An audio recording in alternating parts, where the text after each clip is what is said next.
الله الرحمن الرحيم. أهلا بحضراتكم من داخل قاعة المؤتمرات باستاد جامعة الزقازيق والاحتفال بخريجي كلية الهندسة 2015 دفعة الشهيد محمود سليمان. معكم مديحة مجدي من النافذة بوست، وحوار اليوم مع المهندس محمد شوقي رئيس اتحاد طلاب جامعة بنها. أهلا بحضرتك يا فندم. اهلا وسهلا.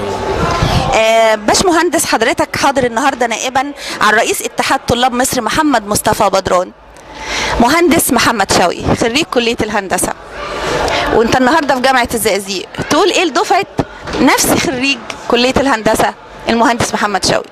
جامعة الزقازيق وجامعة بنها يربطهم تاريخ عريق. يعني جامعة بنها كانت فرع من جامعة الزقازيق لعدة سنوات، فاحنا بنعتبر في جامعتنا وفي كلية هندسة الزقازيق هي كلية عريقة. أنا كنت كلية هندسة شبرا رود الفرج، لكن حاسس إن احنا في وسط كليتنا وزمايلنا والأساتذة بتوعنا. النهارده يوم ما بيتكررش في عمر أي طالب مصري غير مرة واحدة، يوم تخرجه او يوم نهايه او بتحقيق حلمه ان هو يبقى خريج ويستمر في الحياه العمليه. احنا بنقول لكل طالب مصري دلوقتي وكل خريج انه ما يوقفش ويكمل. بلدي محتاجه ناس ذات خبرات علميه اكبر من قصه البكالوريوس والليسانس. محتاجين نكمل دراسات ومحتاجين نتعلم اكتر ومحتاجين نطور نفسنا، محتاجين نتدرب كمان. البلد شابه، البلد حتى لو بيديرها قطاعات في القوات المسلحه، لكن بيديرها برضو قطاع كبير جدا من المهندسين. هتلاقي ان الحكومه كلها اغلبها مهندسين، كل القيادات مهندسين، وخصوصا ان الفتره اللي جايه هنعتمد على شباب، فيشرفنا دايما ان يكون شباب المهندسين في المقدمه وفي صفوف التنميه. محتاجين ان شباب مصر ومهندسين مصر يعني يتدربوا اكتر ويتاهلوا اكتر، لان البلد محتاجه المهندسين مصر بشكل كبير يعني. باشمهندس محمد، حضرتك النهارده كنت حريص على الحضور كنائب للاستاذ مصطفى بدران اللي كان ممثل الشباب الجامعه في تعديل الدستور. سبب حرص حضرتك وايه اهم رساله النهارده تقولها للجندي المجهول اسر المهندسين خريجي دفعه النهارده؟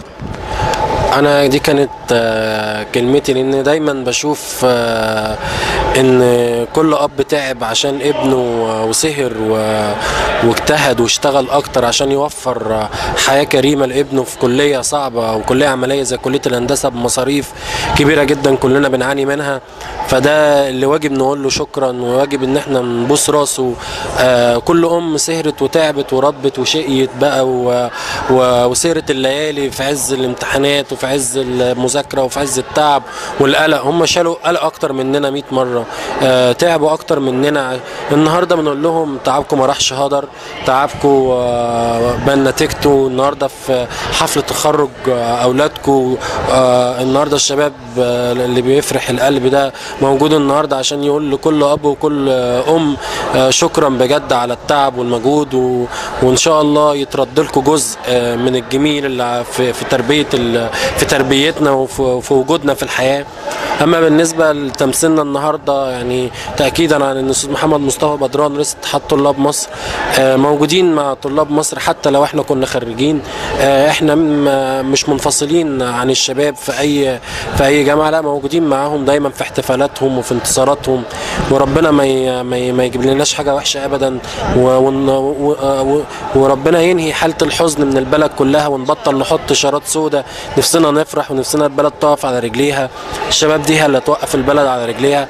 تمثيلنا في الدستور كانت ميزه ايجابيه لشباب مصر وطلاب مصر، ان هم كتبوا دستورهم بايديهم، واختاروا رئيس بايديهم، بيختاروا مجلس الشعب الفتره اللي جايه بايديهم، بيختاروا مستقبلهم بايديهم، بيشاركوا في التنميه بايديهم. البلد مش محتاجه مننا غير مشاركه ايجابيه بجد من شباب مصر، وخصوصا المهندسين. ان مفيش تنميه تحصل الا مهندسين مصر وشباب مصر. طبعا وجود حضرتك النهارده اسعد كل الاسر، اسعد كل الطلبه، وخصوصا المهندس محمد شوقي والاستاذ مصطفى بدران مثالين يحتذى بيهم للطلبه. باشمهندس محمد، قناة السويس ضربت مثل جميل ان مصر قادرة على ان تغير. مصر اذا ارادت مصر ان تفعل ستفعل، ومبادرة الرئيس ان بعد ما تكون 3 سنوات ان يكون هذا المشروع العملاق عام واحد. ما الدروس المستفادة منا؟ ما دور حضرتك كرئيس اتحاد طلاب بنها سابقا؟ شايف الموضوع ازاي؟ اولا خلينا نأكد ان قناة السويس لأول مرة مشروع يكون فكرة مصرية، تمويل مصري، وأيادي مصرية. جميل. فاحنا المرة دي هو أول درس مستفاد، هي العزيمة المصرية لما بتتولد عند أي مواطن مصري، عند القيادة وعند المواطنين، نقدر يعني ننجز ونعمل مشروع قومي في وقت قليل جدا. المشروع في حد ذاته له جوانب اقتصادية كبيرة جدا وله فوائد اقتصادية، لكن الهدف الأساسي من وراء ان مصر مستمر، مصر قادرة ان هي تكمل. ده الهدف. الناس اللي بتقعد تتفه من المشروع وهو تفريع، لا ده مش قناة جديدة، ما يفرقش معانا الكلام ده. يفرق معانا ان لما الرئيس الجمهورية لأول مرة بيحكي واقع وبيكتب تاريخ وبيقول مستقبل وبينفذه قدام الناس. لا، اول مره الرئيس بيلتزم بحاجه في مده معينه وتيجي قبل ما المده تخلص يكون التنفيذ في اسرع وقت وفي احسن جوده، واعتماده كله على الشباب واعتماده على الشركات المصريه واعتماده على المصريين. لما طلب تمويل لما راحش لبره، قال انا محتاج، قال بص للمصريين وقال انا محتاج ان المشروع يكون مصري 100%.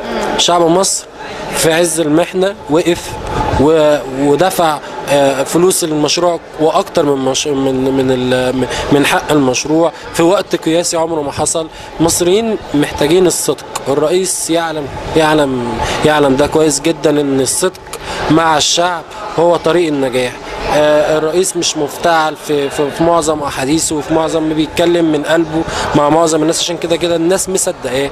وشباب مصر على ما قد هو معترف في فتره من الفترات ان الشباب بعيد، احنا محتاجين نرجع شباب مصر لحضن الدوله تاني. في الفتره دي قادرين ان احنا كشباب او كقيادات سابقه او قيادات حاليه ان احنا نتكلم مع شباب مصر ونحاول نقربهم من الدوله المصريه، نحاول ان هم يشاركوا معنا في المشاريع. احنا كنا في مشروع قناه السويس من اول يوم لاخر يوم، من بدايه الحفر، يعني زي ما بيقولوا جرد الرمل اتشال من القناه، الشباب اللي شالوا، شباب مصر اللي شالوا. الشباب موجودين في جميع الاحداث، هي ده اللي محتاجين ان هم يشاركوا مشاركه ايجابيه. الانتخابات اللي جايه، مجلس الشعب ومجلس النواب القادم، محتاجين ان الشباب ياخدوا التجربه بقلب وبقوه وبعزيمه وباصرار وبتحدي وبتاهيل وبتدريب. ده كله هيفيدنا في المرحله اللي جايه. القايمه بتاعت الانتخابات فيها شباب، ايا كانت قايمه ايه، احنا فيها 16 شاب اوريدي موجودين في القايمه، دول هيبقوا نواه للشباب. احنا محتاجين في الظواهر الفرديه ندعم شبابنا في الانتخابات، نبص على اختياراتهم، الشباب ينزل يشارك، فكره عزوف الشباب تبتدي تتلاشى. مش محتاجين شاب تاني يقعد ويسيب حد غيره يقرر ليه مستقبله ومصيره. احنا اللي بنقرر واحنا اللي بننفذ واحنا اللي هنحكم بلدنا باذن الله، ومش هنسيب بلدنا ومش هنسافر بره ومش هنتغرب. محتاجين نشتغل في بلدنا اكتر ان شاء الله. هختم الحديث الجميل ده ان شاء الله مش هنسيب بلدنا. شكرا للمهندس محمد شوقي رئيس اتحاد طلاب بنها سابقا. شكرا يا فندم. مشاهدينا في كل مكان، شكرا لحضراتكم على حسن المتابعة. كانت معكم مديحة مجدي من النافذة بوست، مع تحيات المصور المبدع إبراهيم العيسوي. إلى اللقاء.